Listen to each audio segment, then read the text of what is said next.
जय माता दी दोस्तों। स्वागत है आपका हमारे YouTube चैनल पर। आज मैं आपको इस वीडियो में महाशिवरात्रि की कथा सुनाऊंगी।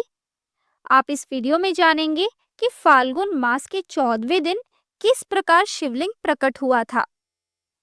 पुराणों में महाशिवरात्रि मनाने के पीछे एक कहानी है, जिसके अनुसार समुद्र मंथन के दौरान जब देवतागण एवं असुर पक्ष अमृत प्राप्ति के लिए मंथन कर रहे थे, तभी समुद्र में से कालकूट नामक भयंकर विष निकला। देवताओं की प्रार्थना पर भगवान शिव ने भयंकर विष को अपने शंख में भरा और भगवान विष्णु का स्मरण कर उसे पी गए। भगवान विष्णु अपने भक्तों के संकट हर लेते हैं। उन्होंने उस विष को शिवजी के कंठ में ही रोककर उसका प्रभाव समाप्त कर दिया। विष के कारण भगवान शिव का कंठ नीला पड़ गया और वे संसार में नीलकंठ के नाम से प्रसिद्ध हुए। शिव पुराण में एक अन्य कथा के अनुसार एक बार ब्रह्मा जी व विष्णु जी में विवाद छिड़ गया कि दोनों में से श्रेष्ठ कौन है।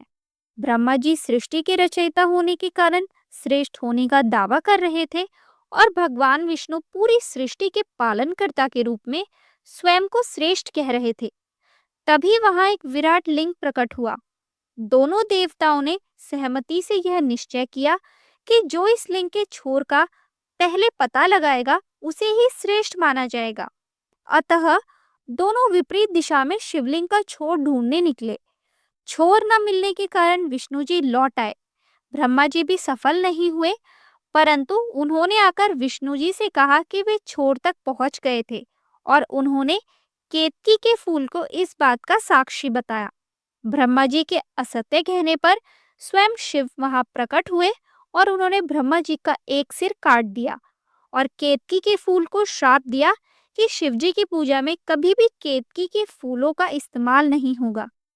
चूंकि यह फाल्गुन के महीने का 14वां दिन था, जिस दिन शिव ने पहली बार खुद को शिवलिंग रूप में प्रकट किया था, इस दिन को बहुत ही शुभ और विशेष माना जाता है और महाशिवरात्रि के रूप में मनाया जाता है। इस दिन शिव की पूजा करने से उस व्यक्ति को सुख और समृद्धि प्राप्त होती है। आइए एक अन्य कथा को भी जान लेते हैं।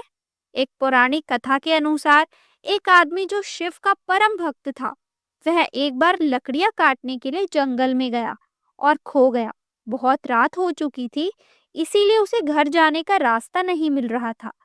क्योंकि वह जंगल में काफी अंदर चला गया था, इसलिए जानवरों के डर से वह एक पेड़ पर चढ़ गया। लेकिन उसे डर था कि अगर वह सो गया तो पेड़ से गिर जाएगा और जानवर उसे खा जाएंगे। इसीलिए जागते रहने के लिए वह रात भर शिवजी नाम लेकर पत्तियां तोड़कर गिराता रहा। जब सुबह हुई तो उसने देखा कि उसने रात भर में 1000 पत्तियां तोड़कर शिवलिंग पर गिराई हैं और जिस पेड़ की पत्तियां वह तोड़ रहा था वह बेल का पेड़ था। अनजाने में वह रात भर शिवजी की पूजा कर रहा था, जिससे खुश होकर शिवजी ने उसे आशीर्वाद दिया। यह कहानी महाशिवरात्रि को उन लोगों को सुनाई जाती है जो व्रत रखते हैं और रात को शिवजी पर चढ़ाया गया प्रसाद खाकर अपना व्रत तोड़ते हैं। एक कारण यह भी है इस पूजा को करने का कि यह रात अमावस्या की रात होती है, जिसमें चांद नहीं दिखता है और हम ऐसे में भगवान की पूजा करते हैं।